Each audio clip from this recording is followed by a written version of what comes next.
It's the microbe. Yeah. Now, okay, now start squeezing, Chris. Squeezing more.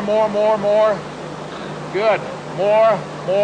And it's dying, and it's dead. Let it die. That's it. Take it off, Chris. Great.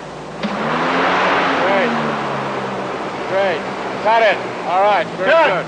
Okay. And now let's see how this scene appears in the movie.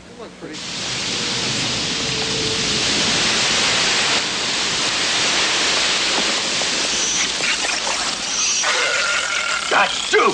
God.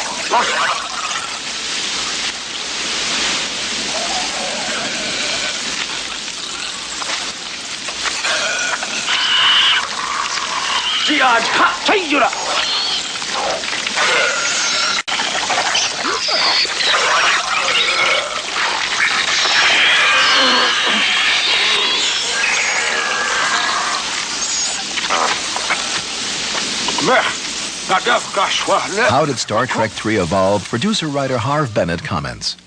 What happened was that in Star Trek II, we in effect improvised a cliffhanger. We didn't really start out to do that, but that's how it ended up. And therefore Star Trek III, for me, has been and will be a companion piece to Star Trek II. It is, if you will, a two-volume set. I think that we owed our audience an explanation. I think we also owed them what the title implies, A Search for Spock. On September 8th, 1966, a new era in television was launched with the premiere of a weekly science fiction series, Star Trek. Please welcome an important member of the original Star Trek family, the fine actor who plays Commander Sulu, George Takei. George, welcome to the show. Good to be here with you, Larry. Thank you.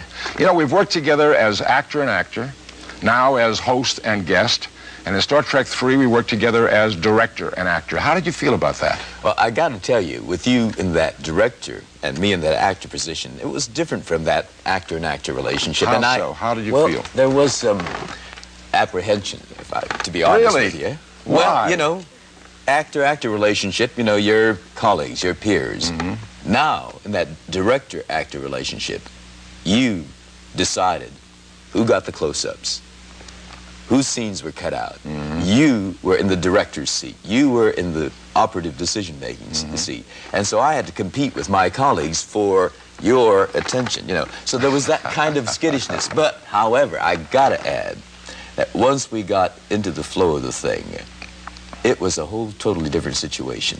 Because our pre-established actor-actor relationship, an actor-friend relationship, that helped tremendously. We were able to talk in shorthand. There was no long, discussion. All I needed was a raised eyebrow, and I knew what you were trying to say to me.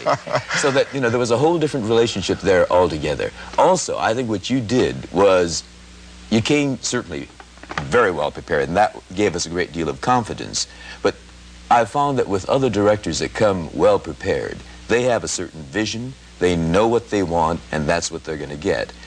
You were prepared, and you knew what you wanted, but you allowed us to bring our creative thoughts with you, and you really opened your mind and listened, and when they were good, you incorporated them. And so we made your work better. Right? Keep going, George. You're doing great. Well, the reason I'm doing all this is I want to be in Star Trek 4, boss. You got the job, George. What about Star Trek 5 now? That one, too, I promise. What does Star Trek mean to you? What is the philosophy of Star Trek for you? You know, Star Trek is a show that I'm personally proud, as I know you are, to be associated, because it was more than just a good action-adventure show, which that was. And that's certainly something to be proud of. But beyond that, Star Trek, I think, communicated a philosophy and a vision of who we are and what kind of people we are. The Enterprise is a metaphor for the planet Earth. The Enterprise is populated by people that look like you, that look like me, like Uhura, and certainly we were specific human beings, but we also were symbolic human beings. And we talked about the importance of our are each contributing our uniqueness to that larger good. Right. And if we didn't, then the well-being of all of us was in some way jeopardized. We talked about the interdependence of all of us, and symbolically, we represented that kind of interdependence that we share on a global basis. I think the fact that Star Trek also had this very important subtext of commentary on the human condition was an important one, particularly in the 1960s when the country was literally being torn asunder by burning issues, the civil rights crisis, the Vietnam War, our involvement in a war that a large segment of the community, of the nation did not support, the generational gap exacerbated by the drug culture. When television, this potent, powerful medium, was being accused of being the vast wasteland, we were, I think, that sole solitary glimmering light that dealt with the specifics. So Star Trek really says then, to sum up, that it is possible for people of diverse backgrounds and cultures to work together successfully. Absolutely essential. Yeah. And we're feeling that even more keenly today. Very valid idea. Why don't we take a look at the 23rd century, George? Will you introduce this scene for us? Ah, yes, Star Trek 3. Well, McCoy is acting a little bizarre, and because of that, he's been incarcerated. Kirk and Sulu feel that it's important that we get him out, and so we come to rescue Dr. McCoy. Okay, here's Sulu flipping out. Where's Admiral Kirk? He's with the prisoner. Get him quickly. Commander Starfleet wants him right away.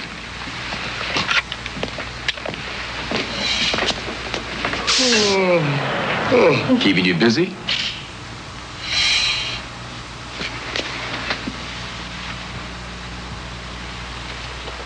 Don't get smart, Tiny. Admiral, Starfleet's Commander sick. Here, take a look.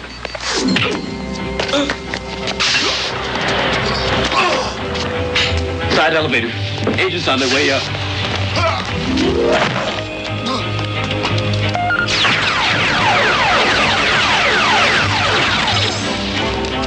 Don't call me Tiny. If you could change places with any one of the cast members, who would you choose?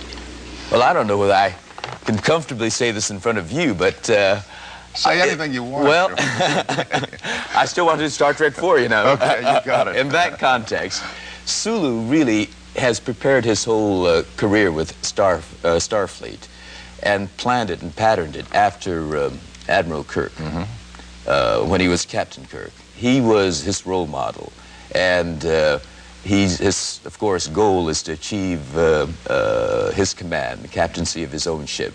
But then that's not the be-all and end-all, because his hero is still going on to higher and greater achievements as an admiral. And so I think Sulu's hero in the Star Trek context, Starfleet context, is Admiral Kirk. So you'd like to sit in the captain's chair? In the captain's chair. Yeah. Aye, sir. Aye, sir. Aye, boss. Millions of people around the world watch Star Trek, talk Star Trek, think Star Trek. When you go out in public to talk to Star Trek fans or Star Trek audiences, what are the questions they ask you most? Well, it varies with the generation, but the large young fan following, I guess, are most interested in one, what my favorite episodes might be, and two, what I enjoy eating. Oh, really?